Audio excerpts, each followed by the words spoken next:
नमस्कार साथियों, आज हम MHT 10 के अंतर्गत जुलूस कहानी का वाचन करने वाले हैं। प्रेमचंद जी की एक महत्वपूर्ण कहानी है और यहाँ से परीक्षाओं में बार बार प्रश्न भी पूछे जाते हैं। MHT 10 के पाठ्यक्रम में आप देखेंगे सारी कहानियाँ प्रेमचंद जी की है, प्रेमचंद जी की कहानियों की ही बात की गई है। MHT 10 के पाठ्यक्रम में 20 कहानियाँ आप पढ़ते हैं और ये सारी कहानियाँ प्रेमचंद जी की कहानियाँ हैं। साथ में इनमें से 10 कहानियों में से व्याख्या पूछी जाती है। बूढ़ी काकी, बेटों वाली विधवा, नमक का दरोगा, बड़े भाई साहब, समर यात्रा, आहुति, बलिदान, सवा सेर गेहूं, दो बैलों की कथा और सदगति। इन कहानियों को आप विस्तार से पढ़ सकते हैं क्योंकि व्याख्या के लिए कहीं से भी पंक्तियां दे दी जाती हैं तो कहानी में उन पंक्तियों से पहले क्या घटित हो रहा है, उनके बाद क्या घटित हो रहा है, कहाँ से वो पंक्तियां ली गई है, ये हमें स्पष्ट जानकारी होनी चाहिए ताकि हम प्रभावशाली व्याख्या लिख सकें। और साथ में और 10 कहानियां हैं जो आप सिर्फ पढ़ सकते हैं, उनसे संबंधित करके प्रश्न पूछे जाते हैं। तो जुलूस कहानी जो है उससे व्याख्या के लिए प्रश्न नहीं पूछे जाते, बस आप इसको विस्तार से पढ़ सकते हैं क्योंकि यहाँ से बार बार प्रश्न पूछे जाते हैं, टिप्पणियाँ पूछी जाती हैं। जुलूस एक महत्वपूर्ण कहानी है और बार बार यहाँ से प्रश्न पूछे जाते हैं। आज हम इसी कहानी का वाचन करने वाले हैं। ये कहानी 1930 में हंस पत्रिका में प्रकाशित हुई है। तो 1930 में जब इस कहानी का प्रकाशन हुआ है तो 1930 से पहले ये कहानी लिखी गई है और 1930 में भारत की किस तरह की परिस्थितियां थी, राजनीतिक, सामाजिक। 1930 के आसपास स्वाधीनता आंदोलन पूरे जोर शोर से पूरे भारतवर्ष में चल रहा था और प्रेमचंद जी के ऊपर गांधी जी के विचारों का प्रभाव काफ़ी देखा जा सकता है। गांधी जी अहिंसा के पक्षधर थे और इस कहानी में एक जुलूस के माध्यम से हम देखेंगे किस तरीके से प्रेमचंद जी ने गांधी जी के विचारों का समर्थन किया है। और अगर हम स्वाधीनता प्राप्त करना चाहते हैं तो हमें धर्मनिरपेक्ष होकर अपने देश को आगे रखकर चलना होगा। तो यहाँ पर एक छोटी सी घटना के माध्यम से देशभक्ति, राष्ट्रभक्ति की बात की गई है और किस तरीके से हम आज़ादी प्राप्त कर सकते हैं। मिलजुल कर ही हम आज़ादी को प्राप्त कर सकते हैं। पूर्ण स्वराज्य की मांग का प्रस्ताव इस समय जोरों शोरों से चल रहा था। आज़ादी की लड़ाई का एक महत्वपूर्ण अध्याय इन वर्षों में लिखा जा रहा था और प्रेमचंद जी की जुलूस कहानी भारतीय स्वाधीनता आंदोलन में गांधी जी के अहिंसक तथा शांतिपूर्ण आंदोलन की भूमिका के साथ साथ इसमें जन संघर्ष का महत्वपूर्ण योगदान भी दिखाया गया है। धर्मनिरपेक्षता की भूमिका को आसानी से इस कहानी के माध्यम से समझा जा सकता है। भारतीय स्वाधीनता आंदोलन में केवल पुरुषों ने ही नहीं बल्कि स्त्रियों ने भी अपनी महत्वपूर्ण भूमिका निभाई है और इस जुलूस में स्त्री, बच्चे, बूढ़े, मुस्लिम, हिंदू, हर धर्म के लोग, हर जाति के लोग मिलजुल कर इसमें बढ़ चढ़कर भाग लेते हैं और पूरा हिंसा का विरोध करते हुए अहिंसात्मक तरीके से इस पूरे जुलूस को निकालते हैं। लेकिन किस तरीके से एक छोटी सी घटना से पूरा जुलूस जो है वो हिंसा के रास्ते पर चल पड़ता है और कहानी क्या नया मोड़ लेती है, आइए पूरी कहानी का विस्तार से वाचन करते हैं। और जैसा कि मैं हमेशा कहती हूँ कि हम कहानी का सारांश कितना ही क्यों ना समझ ले, चाहे कहानी के बारे में हम कितनी ही महत्वपूर्ण टिप्पणियाँ क्यों ना पढ़ ले, लेकिन जब तक हम पूरी कहानी को पूरा अच्छे से विस्तार से वाचन नहीं करते, विस्तार से नहीं पढ़ते, तब तक वो कहानी पूर्ण रूप से हम समझ भी नहीं पाते, आत्मसात भी नहीं कर पाते। और आपकी परीक्षाओं के लिए जो कि अभी हो रही हैं दिसंबर में, बहुत बहुत शुभकामनाएं। और परीक्षाओं की दृष्टि से किसी भी कहानी के बारे में अगर सवाल पूछा जा रहा है तो हमें उसका पूरा वाचन अवश्य करना चाहिए, चाहे कितना भी हमारे पास समय कम क्यों ना हो, क्योंकि कहानी का पूरा वाचन करने के बाद हमारी जो विचारधारा है वो भी कहानी के साथ जुड़ती हुई चली जाती है। और MA के स्तर पर जब हम प्रश्नों का उत्तर लिखते हैं तो हमें अपनी विचारधाराओं को साथ साथ, अपने विचारों की अभिव्यक्ति को साथ साथ कहानी के साथ जोड़कर दिखाना होता है। तो आइए बिना देरी किए हुए जुलूस कहानी का वाचन करते हैं। कहानी की शुरुआती पंक्तियां कुछ इस प्रकार से हैं। पूर्ण स्वराज्य का जुलूस निकल रहा था। कुछ युवक, कुछ बूढ़े, कुछ बालक झंडियां और डंडे लिए वंदे मातरम गाते हुए सामने से निकले। दोनों तरफ दर्शकों की दीवारें खड़ी थी, मानो उन्हें इस लक्ष्य से कोई सरोकार नहीं है, मानो ये कोई तमाशा है और उनका काम केवल खड़े खड़े देखना है। शंभूनाथ ने दुकान की पटरी पर खड़े होकर अपने पड़ोसी दीनदयाल से कहा, सबके सब काल के मुंह में जा रहे हैं, आगे सवारों का दल मार मार भगा देगा। दीनदयाल ने कहा, महात्मा जी भी सठिया गए हैं, जुलूस निकालने से स्वराज्य मिल जाता तो अब तक कब का मिल गया होता। और जुलूस में है कौन लोग, देखो, लोंडे लफंगे, सिरफिरे, शहर का कोई बड़ा आदमी नहीं। तो यहाँ पर ये स्पष्ट हो जाता है कि ये जुलूस आम जनता का जुलूस है। यहाँ पर कोई बड़ा नेता या बड़ा आदमी जुलूस में शामिल नहीं है, क्योंकि जनता को स्वाधीनता चाहिए। जनता अब जाग चुकी है, पूर्ण स्वराज्य की मांग कर रही है और गांधी जी के विचारों का समर्थन करते हुए अहिंसात्मक तरीके से इस जुलूस को निकाला जा रहा है। लेकिन बहुत सारे लोग यहाँ पर टीका टिप्पणी कर रहे हैं क्योंकि उनको पता है कि जो सिपाही हैं वो इस जुलूस को निकलने नहीं देंगे। मैकू चट्टियों और स्लीपरों की माला गर्दन में लटकाए खड़ा था। इन दोनों सेठों की बातें सुनकर हंसा। शंभू ने पूछा, क्यों हंसे मैकू? आज रंग चोखा मालूम होता है। मैकू हंसा इस बात पर जो तुमने कहा कि कोई बड़ा आदमी जुलूस में नहीं है। बड़े आदमी क्यों जुलूस में आने लगे? उन्हें इस राज में कौन आराम नहीं है? बंगलों और महलों में रहते हैं, मोटरों पर घूमते हैं, साहबों के साथ दावतें खाते हैं। कौन तकलीफ है? मर तो हम लोग रहे हैं जिन्हें रोटियों का ठिकाना नहीं। इस वक्त कोई टेनिस खेलता होगा, कोई चाय पीता होगा, कोई ग्रामोफोन लिए गाना सुनता होगा, कोई पार्क की सैर करता होगा। यहाँ आए पुलिस के कोड़े खाने के लिए? तुमने भी भली कही। यहाँ पर व्यंग किया गया है कि हमारी स्वाधीनता इतने दिनों के बाद हमें क्यों मिली, क्योंकि जो बड़े बड़े लोग हैं वो कहीं ना कहीं अंग्रेज़ों की चापलूसी कर रहे थे, कहीं ना कहीं उनसे लाभ ले रहे थे, तो उनको क्या पड़ी है स्वाधीनता की। तो स्वाधीनता अब आम जनता को चाहिए, क्योंकि अत्याचार आम जनता के ऊपर हो रहे हैं, तो इस जुलूस में भी आम जनता ही शामिल होगी। शंभू तुम ये सब बातें क्या समझोगे मैकू? जिस काम में 4 बड़े आदमी अगवा होते हैं उसकी सरकार पर भी धाक बैठ जाती है। लोंडो लफंगों का गोल भला हाकिमों की निगाह में क्या जचेगा? मैकू ने ऐसी दृष्टि से देखा जो कह रही थी, इन बातों को समझने का ठेका कुछ तुम्ही ने नहीं लिया है, और बोला, बड़े आदमी को तो हम ही लोग बनाते बिगाड़ते हैं या कोई और? कितने ही लोग जिन्हें कोई पूछता भी नहीं था हमारे ही बनाए बड़े आदमी बन गए और अब मोटरों पर निकलते हैं और हमें नीच समझते हैं। ये लोगों की तकदीर की खूबी है कि जिसकी जरा बढ़ती हुई और उसने हमसे आंखें फेरी। हमारा बड़ा आदमी तो वही है जो लंगोटी बांधे नंगे पांव घूमता है, जो हमारी दशा को सुधारने के लिए अपनी जान हथेली पर लिए फिरता है, और हमें किसी बड़े आदमी की परवाह नहीं है। सच पूछो तो इन बड़े आदमियों ने ही हमारी मिट्टी खराब कर रखी है। इन्हें सरकार ने कोई अच्छी सी जगह दे दी, बस उसका दम भरने लगे। तो यहाँ पर हम देख सकते हैं किस तरीके से यहाँ पर व्यंग किया गया है, और प्रेमचंद जी ने जो उस समय की राजनीतिक परिस्थितियाँ थी, उस समय की जो सामाजिक परिस्थितियाँ थी, उनको बहुत ही गहराई से जांच परख कर और छोटी छोटी बातों के माध्यम से उभारने का प्रयास किया है। तो यहाँ पर लंगोटी बांधे नंगे पाँव जो घूमता है, तो यहाँ गांधी जी की ओर इशारा किया गया है, और प्रेमचंद जी भी कहीं ना कहीं गांधी जी के विचारों से प्रभावित थे। दीनदयाल, नया दरोगा बड़ा जल्लाद है, जो रास्ते पर पहुँचते ही हंटर लेकर पिल पड़ेगा। फिर देखना सब कैसे दुम दबाकर भागते हैं, मजा आएगा। जुलूस स्वाधीनता के नशे में चूर चौरास्ते पर पहुंचा तो देखा आगे सवारों और सिपाहियों का एक दस्ता रास्ता रोके खड़ा है। सहसा दरोगा बीरबल सिंह घोड़ा बढ़ाकर जुलूस के सामने आ गए और बोले, तुम लोगों को आगे जाने का हुक्म नहीं है। जुलूस के बूढ़े नेता इब्राहिम अली ने आगे बढ़कर कहा, मैं आपको इत्मीनान दिलाता हूँ, किसी किस्म का दंगा फसाद न होगा। हम दुकानें लूटने और मोटरें तोड़ने नहीं निकले हैं, हमारा मकसद इससे कहीं ऊंचा है। बीरबल, मुझे ये हुक्म हुआ है कि जुलूस यहाँ से आगे न जाने पाए। इब्राहिम, आप अपने अफसरों से जरा पूछ न ले। बीरबल, मैं इसकी कोई ज़रूरत नहीं समझता। इब्राहिम, तो हम लोग यहीं बैठते हैं, जब आप लोग चले जाएंगे तो हम भी निकल जाएंगे। बीरबल, यहाँ खड़े होने का भी हुक्म नहीं है, तुमको वापस जाना पड़ेगा। इब्राहिम ने गंभीर भाव से कहा, वापस तो हम न जाएंगे, आपको या किसी और को भी हमें रोकने का कोई हक नहीं। आप अपने सवारों, संगीनों और बंदूकों के जोर से हमें रोकना चाहते हैं, रोक लीजिए, मगर आप हमें लौटा नहीं सकते। न जाने वह दिन कब आएगा जब हमारे भाई बंद ऐसे हुक्मों की तामील करने से साफ इनकार कर देंगे, जिनकी मंशा हमेशा कौम को गुलामी की जंजीरों में जकड़े रखना है। बीरबल ग्रेजुएट था, उसका बाप सुप्रिटेंडेंट पुलिस था, उसकी नस नस में रोब भरा हुआ था। अफसरों की दृष्टि से उसका बड़ा सम्मान था। खासा गोरा चिट्टा, नीली आंखें और भूरे बालों वाला तेजस्वी पुरुष था। शायद जिस वक्त वह कोट पहनकर ऊपर से हैट लगा लेता तो वह भूल जाता था कि मैं भी यहाँ का रहने वाला हूँ।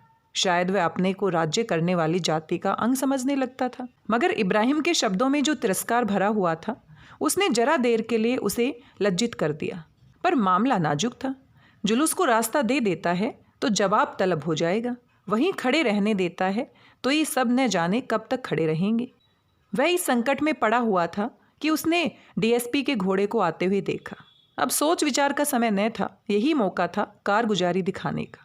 उसने कमर से बेल्ट निकाल लिया और घोड़े को एड़ लगाकर जुलूस पर चढ़ाने लगा। उसे देखते ही और सवारों ने भी घोड़ों को जुलूस पर चढ़ाना शुरू कर दिया। इब्राहिम दरोगा के घोड़े के सामने खड़ा था। उसके सिर पर एक बेटन ऐसे जोर से पड़ा कि उसकी आंखें तिलमिला गई। खड़ा न रह सका, सिर पकड़कर बैठ गया।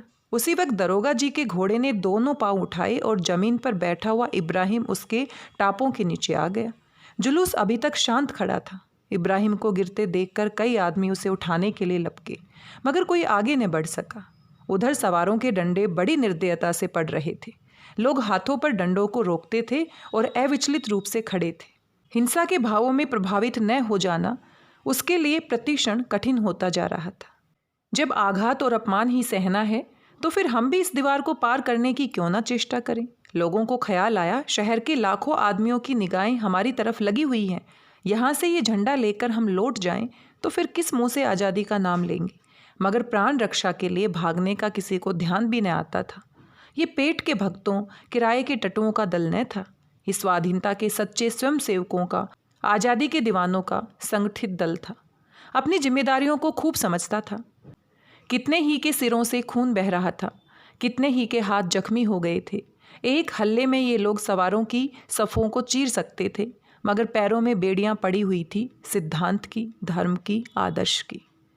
यानी कि ये जो जुलूस है उसमें इतनी भीड़ थी, वो चाहते तो सिपाहियों का बहुत कुछ बिगाड़ सकते थे, सिपाहियों को रोक सकते थे, जवाब दे सकते थे, लेकिन सिद्धांत के लिए, धर्म के लिए, आदर्श के लिए उन्होंने ऐसा नहीं किया। 10-12 मिनट तक यूं ही डंडों की बौछारें होती रही और लोग शांत खड़े रहे। इस मार धाड़ की खबर एक क्षण में बाजार में जा पहुंची। इब्राहिम घोड़े से कुचले गए, कई आदमी जख्मी हो गए, कई के हाथ टूट गए, मगर न वे लोग पीछे फिरते हैं और न पुलिस उन्हें आगे जाने देती है। मैकू ने उत्तेजित होकर कहा, अब तो भाई यहाँ नहीं रहा जाता, मैं भी चलता हूँ। दीनदयाल ने कहा, हम भी चलते हैं, देखी जाएगी। शंभू 1 मिनट तक मौन खड़ा रहा। एकाएक उसने भी दुकान बढ़ाई और बोला, एक दिन तो मरना ही है, जो कुछ होना है हो। आखिर वे लोग सभी के लिए तो जान दे रहे हैं। देखते देखते अधिकांश दुकानें बंद हो गई। वे लोग जो 10 मिनट पहले तमाशा देख रहे थे, इधर उधर से दौड़ पड़े और हजारों आदमियों का एक विराट दल घटनास्थल की ओर चला।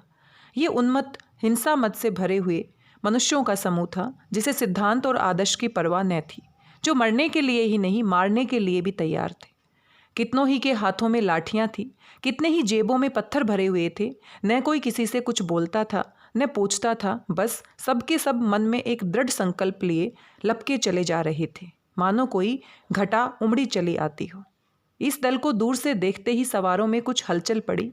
बीरबल सिंह के चेहरे पर हवैयां उड़ने लगी। डीएसपी ने अपनी मोटर बढ़ाई। शांति और अहिंसा के व्रतधारियों पर डंडे बरसाना और बात थी, एक उन्मत्त दल से मुकाबला करना दूसरी बात। सवार और सिपाही पीछे खिसक गए, क्योंकि भीड़ में जो ताकत होती है वो बहुत बड़ी ताकत होती है। जनता के पास जो ताकत है उसको कोई भी सत्ता गिरा नहीं सकती।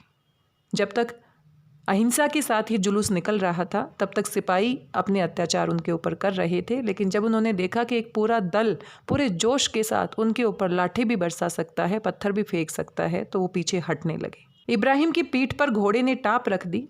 वह अचेत जमीन पर पड़े थे। इन आदमियों का शोरगुल सुनकर आप ही आप उनकी आंखें खुल गई। एक युवक को इशारे से अपने पास बुलाकर कहा, क्यों कैलाश, क्या कुछ लोग शहर से आ रहे हैं? कैलाश ने उस बढ़ती हुई घटा की ओर देखकर कहा, जी हाँ, हजारों आदमी हैं।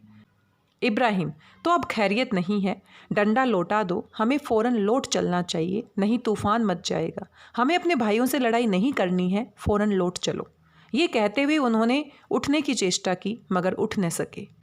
इशारे की देर थी। संगठित सेना की भांति लोग हुक्म पाते ही पीछे फिर गए।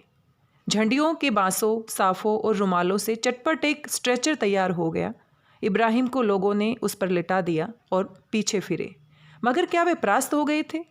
अगर कुछ लोगों को उन्हें परास्त मानने में ही संतोष हो तो हो, लेकिन वास्तव में उन्होंने एक युगांतकारी विजय प्राप्त की थी। वे जानते थे हमारा संघर्ष अपने ही भाइयों से है, जिनके हित परिस्थितियों के कारण हमारे हितों से भिन्न है।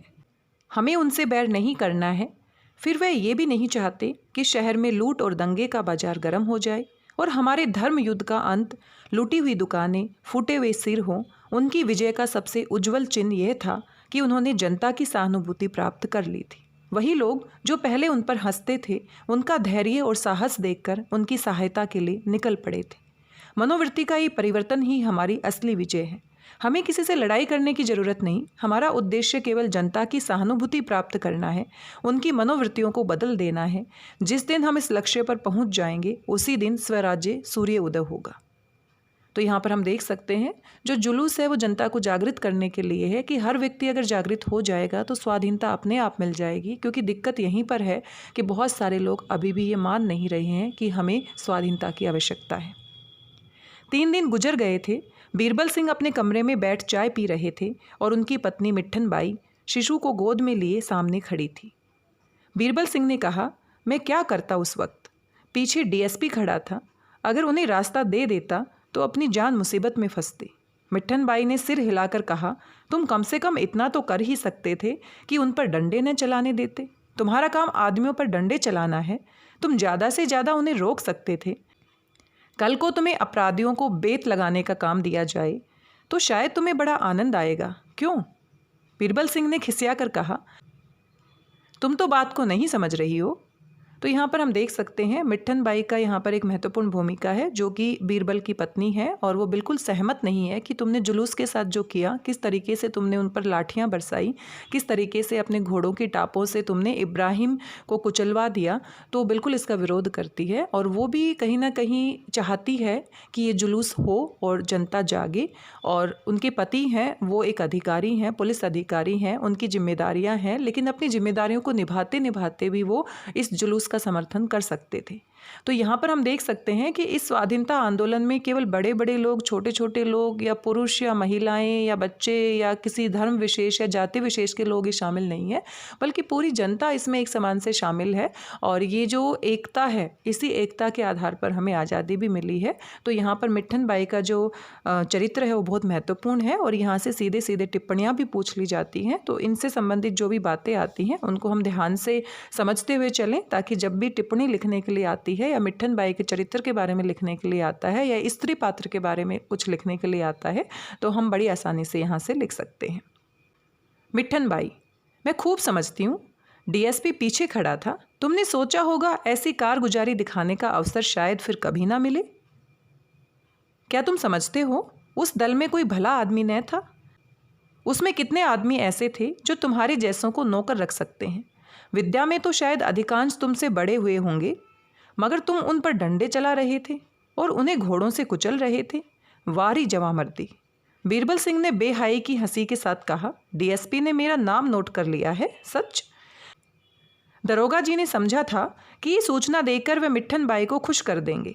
सज्जनता और भल मानसी आदि ऊपर की बातें हैं, दिल से नहीं जबान से कही जाती हैं। स्वार्थ दिल की गहराइयों में बैठा होता है, वह गंभीर विचार का विषय है। मगर मिट्ठन बाई के मुख पर हर्ष की कोई रेखा न नजर आई। ऊपर की बातें शायद गहराइयों तक पहुंच गई थी। बोली, जरूर कर लिया होगा और शायद तुम्हें जल्दी तरक्की भी मिल जाए, मगर बेगुनाहों के खून से हाथ रंग कर तरक्की पाई तो क्या पाई? ये तुम्हारी कारगुजारी का इनाम नहीं, तुम्हारे देशद्रोह की कीमत है। तुम्हारी कारगुजारी का इनाम तो तब मिलेगा जब तुम किसी खूनी को खोज निकालोगे, किसी डूबते हुए आदमी को बचा लोगे। तो यहाँ पर हम देख सकते हैं कि बीरबल कहीं ना कहीं स्वार्थी हो गया है कि अगर मैं डीएसपी को खुश कर दूंगा तो मेरी तरक्की हो जाएगी। तो वो अपने बड़े अधिकारियों को खुश करना चाहते हैं, लेकिन मिट्ठन बाई इसका विरोध करती है क्योंकि वो भी भारतीय हैं और वो अपने ही भाई बंधुओं पर क्या कर रहे हैं, अत्याचार कर रहे हैं। एकाएक एक सिपाही ने बरामदे में खड़े होकर कहा, हुजूर, ये लिफाफा लाया हूँ। बीरबल सिंह ने बाहर निकलकर लिफाफा ले लिया और भीतर की सरकारी चिट्ठी निकालकर पढ़ने लगे। पढ़कर उसे मेज पर रख दिया। मिट्ठन ने पूछा, क्या तरक्की का परवाना आ गया? बीरबल सिंह ने झेंप कर कहा, तुम तो बनाती हो। आज फिर कोई जुलूस निकलने वाला है, मुझे उसके साथ रहने का हुक्म हुआ है। मिट्ठन, फिर तो तुम्हारी चांदी है, तैयार हो जाओ। आज फिर वैसे ही शिकार मिलेंगे, खूब बढ़ चढ़कर हाथ दिखलाना। डीएसपी भी जरूर आएंगे, अब की तुम इंस्पेक्टर हो जाओगी, सच? तो यहाँ पर हम देख सकते हैं मिट्ठन व्यंग करती है और व्यंग के माध्यम से वो समझाने का प्रयास कर रही है कि तुम्हें उनका साथ देना चाहिए, क्योंकि हमारा देश है, देशभक्ति पहले है, सबसे पहले हमारा देश है, हमारा राष्ट्र है, देशभक्ति है। बीरबल सिंह ने माथा सिकोड़कर कहा, कभी कभी तुम बेसिर पैर की बातें करने लगती हो। मान लो मैं जाकर चुपचाप खड़ा रहूं तो क्या नतीजा होगा? मैं नालायक समझा जाऊंगा और मेरी जगह कोई दूसरा आदमी भेज दिया जाएगा। कहीं सुबह हो गया कि मुझे स्वराजवादियों से सहानुभूति है तो कहीं का न रहूँगा। अगर बर्खास्त भी न हुआ तो लेन की हाजिरी तो हो ही जाएगी। आदमी जिस दुनिया में रहता है उसी का चलन देखकर काम करता है। मैं बुद्धिमान नहीं सही, पर इतना जानता हूँ कि ये लोग देश और जाति का उद्धार करने के लिए ही कोशिश कर रहे हैं। ये भी जानता हूँ कि सरकार इस ख्याल को कुचल डालना चाहती है। ऐसा गधा नहीं हूँ कि गुलामी की जिंदगी पर गर्व करूँ, लेकिन परिस्थिति से मजबूर हूँ। बाजे की आवाज़ कानों में आई। बीरबल सिंह ने बाहर जाकर पूछा, मालूम हुआ स्वराज्य वालों का जुलूस आ रहा है। चटपट वर्दी पहनी, साफा बांधा और जेब में पिस्तौल रखकर बाहर आए। एक क्षण में घोड़ा तैयार हो गया। कांस्टेबल पहले से ही तैयार बैठे थे। सब लोग डबल मार्च करते हुए जुलूस की तरफ चले। ये लोग डबल मार्च करते हुए कोई 15 मिनट में जुलूस के सामने पहुंच गए। इन लोगों को देखते ही अगणित कंठों से वंदे मातरम की एक ध्वनि निकली, मानो मेघ मंडल में गर्जन का शब्द हुआ हो। फिर सन्नाटा छा गया। उस जुलूस में और इस जुलूस में कितना अंतर था। वह स्वराज्य के उत्सव का जुलूस था, ये एक शहीद के मातम का। इब्राहिम की मृत्यु हो चुकी है। पिछला जो जुलूस निकाला गया था तो उनके शहीद होने पर एक मातम मनाया जा रहा है, उनके सम्मान में एक जुलूस निकाला जा रहा है। और उनका जो विचार था अहिंसात्मक तरीके से जुलूस निकालने का, लोगों को जागृत करने का, उसी मुहिम को आगे बढ़ाया जा रहा है। 3 दिन के भीषण ज्वर और वेदना के बाद आज उस जीवन का अंत हो गया जिसने कभी पद की लालसा नहीं की, कभी अधिकार के सामने सिर नहीं झुकाया। उन्होंने मरते समय वसीयत की थी कि मेरी लाश को गंगा में नहलाकर दफन किया जाए और मेरे मजार पर स्वराज्य का झंडा खड़ा किया जाए। उनके मरने का समाचार फैलते ही सारे शहर पर मातम का पर्दा सा पड़ गया। जो सुनता था एक बार इस तरह चौंक पड़ता था जैसे उसे गोली लग गई हो और तुरंत उनके दर्शनों के लिए भागता था। सारे बाजार बंद हो गए। इक्को और तांगों का कहीं पता न था, जैसे शहर लुट गया हो। देखते देखते सारा शहर उमड़ पड़ा। जिस वक्त जनाजा उठा 1 सवा लाख आदमी आए थे। कोई आंख ऐसी न थी जो आंसुओं से लाल न हो। बीरबल सिंह अपने कांस्टेबलों और सवारों को 5-5 गज के फासले पर जुलूस के साथ चलने का हुक्म देकर खुद पीछे चले गए। पिछली सफ़ों में कोई 50 गज तक महिलाएं थीं। दरोगा ने अपनी तरफ देखा। पहली ही कतार में मिट्ठन बाई नजर आई। बीरबल को विश्वास न आया, फिर ध्यान से देखा, वही थी। मिट्ठन ने अपनी तरफ से एक बार देखा और आंखें फेर ली, पर उसकी एक चितवन में कुछ ऐसा धिक्कार, कुछ ऐसी लज्जा, कुछ ऐसी व्यथा, कुछ ऐसी घृणा भरी हुई थी कि बीरबल सिंह की देह में सिर से पांव तक सनसनी सी दौड़ गई। वह अपनी दृष्टि में कभी इतने हल्के, इतने दुर्बल, इतने जलील न हुए थे।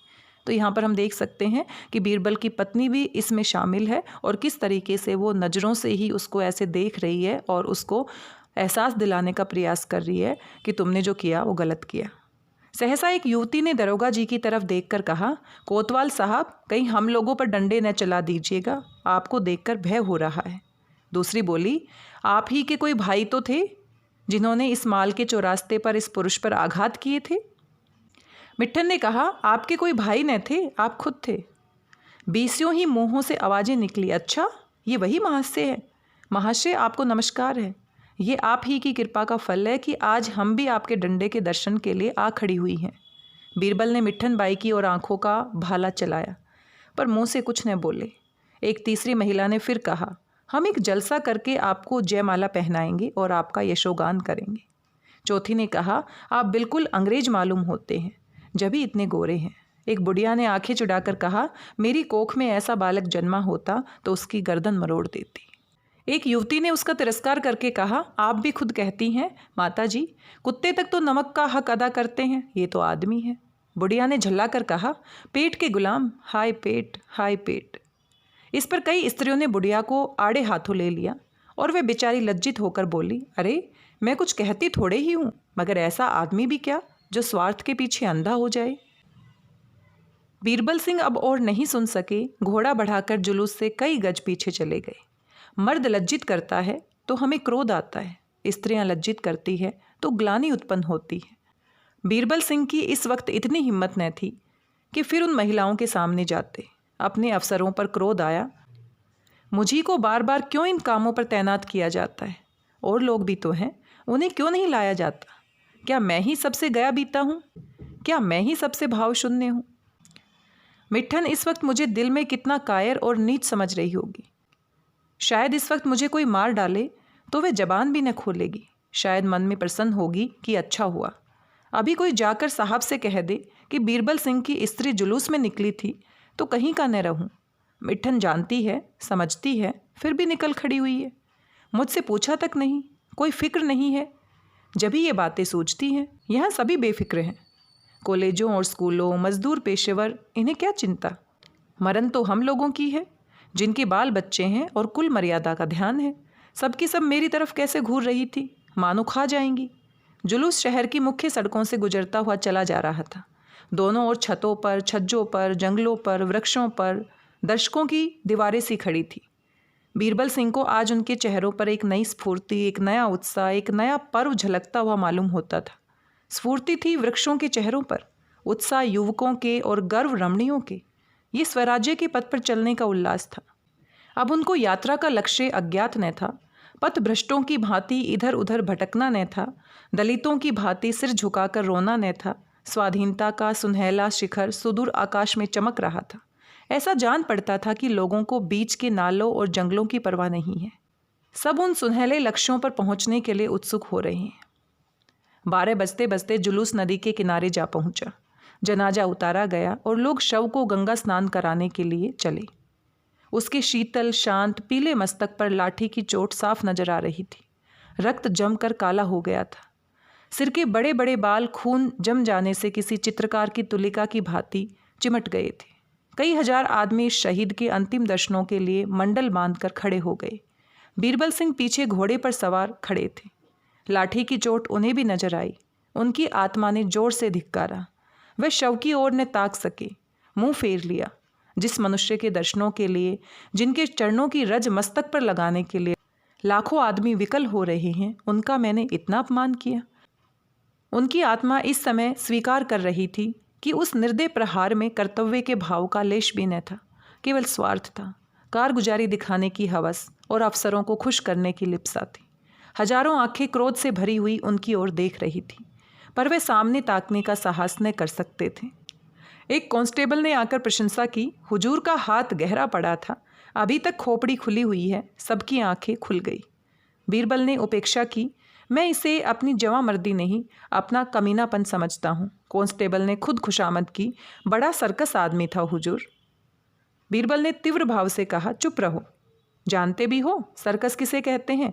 सर्कस वे कहलाते हैं जो डाके मारते हैं, चोरी करते हैं, खून बहाते हैं। उन्हें सर्कस नहीं कहते जो देश की भलाई के लिए अपनी जान हथेली पर लिए फिरते हों। हमारी बदनसीबी है कि जिनकी मदद करनी चाहिए थी उनका विरोध कर रहे हैं। ये घमंड करने और खुश होने की बात नहीं, शर्म करने और रोने की बात है। स्नान समाप्त हुआ, जुलूस यहाँ से फिर रवाना हुआ। तो यहाँ पर हम देख सकते हैं किस तरीके से हृदय परिवर्तन दिखाया गया है। और प्रेमचंद जी की कहानियों की ये विशेषता भी रही है, ज़्यादातर कहानियाँ जब आप पढ़ेंगे तो उनका लेखन जो कौशल है, लिखने का जो तरीका है, वो हमें धीरे धीरे समझ आने लगता है। तो यहाँ पर किस तरीके से बीरबल के हृदय परिवर्तन को दिखाया गया है, किस तरीके से उनको अपनी गलती का एहसास होता है, वो खुद को धिक्कारते हैं और कैसे उनका पूरा कायापलट होता है। शव को जब खाक के नीचे सुलाकर लोग लौटने लगे तो 10 बज रहे थे। मिट्ठन बाई स्त्रियों के साथ साथ कुछ दूर तक तो आई, पर क्वींस पार्क में आकर ठिठक गई। घर जाने की इच्छा न हुई। वह जीर्ण रक्त रंजित शव मानो उसके अंतःस्थल में बैठा उसे धिक्कार रहा था। पति से उसका मन इतना विरक्त हो गया था कि अब उसे धिक्कारने को भी जी नहीं चाह रहा था। ऐसे स्वार्थी मनुष्य पर भय के सिवा और किसी चीज़ का असर हो सकता है, इसका उसे विश्वास ही न था। वह बड़ी देर तक पार्क में घास पर बैठी सोचती रही, पर अपने कर्तव्य का कुछ निश्चय ही न कर सकी। मायके जा सकती थी, किंतु वहाँ से महीने 2 महीने में फिर इसी घर आना पड़ेगा। नहीं, मैं किसी की आश्रित नहीं बनूंगी। क्या मैं अपने गुजर बसर का भी नहीं कमा सकती? उसने स्वयं भली भांति अनेक कठिनाइयों की कल्पना की, पर आज उसकी आत्मा में न जाने इतना बल कहाँ से आ गया। इन कल्पनाओं को ध्यान में लाना ही उसे अपनी कमजोरी मालूम हुई। सहसा उसे इब्राहिम अली की वृद्धा विधवा का ख्याल आया। उसने सुना था उसके लड़के बच्चे नहीं हैं, बेचारी बैठी रो रही होगी, कोई तसल्ली देने वाला भी पास न होगा। वह उनके मकान की ओर चली। पता उसने पहले ही अपने साथ की औरतों से पूछ लिया था। वह दिल में सोचती जाती थी, मैं उनसे कैसे मिलूंगी, उनसे क्या कहूँगी, उन्हें किन शब्दों में समझाऊंगी। इन्हीं विचारों में डूबी हुई वह इब्राहिम अली के घर पर पहुँच गई। मकान एक गली में था, साफ सुथरा, लेकिन द्वार पर हसरत बरस रही थी। उसने धड़कते हुए हृदय से अंदर कदम रखा। सामने बरामदे में एक खाट पर एक वृद्धा बैठी थी। जिसके पति ने आज स्वाधीनता की वेदी पर अपना बलिदान दिया था। उसके सामने सादे कपड़े पहने एक युवक खड़ा था, आंखों में आंसू भरे वृद्धा से बातें कर रहा था। मिट्ठन उस युवक को देखकर चौंक पड़ी। वह बीरबल सिंह थे, वह बीरबल सिंह थे। उसने क्रोध में आश्चर्य से पूछा, तुम यहाँ कैसे आए? बीरबल सिंह ने कहा, उसी तरह जैसे तुम आई, अपने अपराध क्षमा कराने आया हूँ। मिट्ठन के गोरे मुखड़े पर आज गर्व, उल्लास और प्रेम की जो उज्जवल विभूति नजर आई वह अकथनीय थी। ऐसा जान पड़ा मानो उनके जन्म जन्मांतर के कलेश मिट गए हैं, वे चिंता और माया के बंधनों से मुक्त हो गई है। और इन्हीं पंक्तियों के साथ कहानी यहीं पर समाप्त हो जाती है। कहानी का वाचन करने के बाद, पूरी कहानी की कथा वस्तु को पढ़ने के बाद हम समझ जाते हैं कि किस तरीके से कहानी आगे बढ़ती है और क्या इसका उद्देश्य है। तो यहाँ पर हम देख सकते हैं स्वाधीनता आंदोलन के महत्वपूर्ण विषय को लेकर इस कहानी को रचा गया है। और जिस समय में इस कहानी को लिखा गया था उस समय की मांग भी यही थी कि लोगों को जगाया जाए और कहानियों के माध्यम से, साहित्य के माध्यम से जो लोग सेवा कर रहे थे। स्वाधीनता आंदोलन में अनेक लोग बढ़ चढ़कर भाग ले रहे थे। कुछ लोग सीधे सीधे भाग ले रहे थे, कुछ जेल में गए। बहुत सारे लेखक ऐसे भी रहे हैं जो खुद जेल में गए, वहाँ पर कहानियाँ, कविताएं लिखी। लेकिन हमने सुना है, पढ़ा है, आप भी जानते होंगे, प्रेमचंद जी कभी जेल में नहीं गए। प्रेमचंद जी स्वयं कभी जेल में नहीं गए, स्वयं सीधे रूप से उन्होंने कभी आंदोलन में इस तरह से भाग नहीं लिया। लेकिन उनकी रचनाएं, उनका साहित्य, उनकी कहानियाँ किस तरीके से महत्वपूर्ण भूमिका निभाते हैं। सोजे वतन के बारे में आप सभी जानते हैं, उसको जब्त कर लिया गया था और किस तरीके से साहित्य की तलवार से वो लड़े। जितने लोग सीधे सीधे लड़ रहे थे, लेकिन उन्होंने एक ऐसा रास्ता चुना जिसने स्वयं तो लड़ाई लड़ी, लेकिन साथ में बहुत सारे ऐसे लोगों को प्रेरित किया, पूरी जनता को जगाने का काम किया। और आज भी उनकी कहानियाँ कहीं ना कहीं, किसी ना किसी संदर्भ के साथ जुड़ जाती है, उनकी प्रासंगिकता कम नहीं होती है। इस कहानी को पढ़ते समय भी कहीं ना कहीं हम बहुत साल पीछे चले जाते हैं। आप भी अगर बहुत ही तल्लीनता के साथ इस कहानी को पढ़ते या सुनते हैं तो आपको भी एहसास होता है, वो सारी घटनाएँ, वो सारा माहौल हम कहीं ना कहीं कल्पना कर लेते हैं कि ऐसा रहा होगा, ऐसा हुआ होगा। तो आज भी उनकी लेखन कला जो है वो जब हम पढ़ते हैं तो कहीं ना कहीं हमारे मानस पटल पर अंकित हो जाती है। और उनकी कहानी कला से आप वाकिफ़ हैं। MHT 9 के पाठ्यक्रम में पूरा आप विस्तार से पढ़ते हैं किस तरीके की कहानियाँ वो लिखते हैं और किस तरीके से पात्र गढ़ते हैं। छोटे छोटे पात्रों के माध्यम से, समाज से जुड़े हुए पात्रों के माध्यम से। पात्रों में इतनी खास बात होती है कि उनके नाम भी वो आम जीवन से जुड़े हुए होते हैं। प्रेमचंद जी की कहानियों में पात्रों के नाम भी इतने साधारण होते हैं कि बिल्कुल हमारे आसपास के माहौल से ही जुड़े हुए होते हैं। साथ में MHT 10 में आप विस्तार से प्रेमचंद जी की बहुत सारी कहानियों को पढ़ते हैं। MHT 10 में आप प्रेमचंद जी की अनेक कहानियाँ पढ़ते हैं और इसको भी MHT 10 के पाठ्यक्रम में शामिल किया गया है। एक बार पुनः आपकी परीक्षाओं के लिए बहुत बहुत शुभकामनाएं। आशा करती हूँ कहानी आपको अच्छी लगी होगी। आप अपनी प्रतिक्रिया अवश्य मेरे साथ साझा कर सकते हैं। आज के लिए बस इतना ही। मिलते हैं किसी नई कहानी के साथ, किसी नई महत्वपूर्ण जानकारी के साथ। तब तक स्वस्थ रहिए, व्यस्त रहिए, मस्त रहिए और खुश होकर अपनी परीक्षाओं की तैयारियां करते रहिए। आपकी परीक्षाओं के लिए बहुत सारी शुभकामनाएं। धन्यवाद, बहुत बहुत धन्यवाद।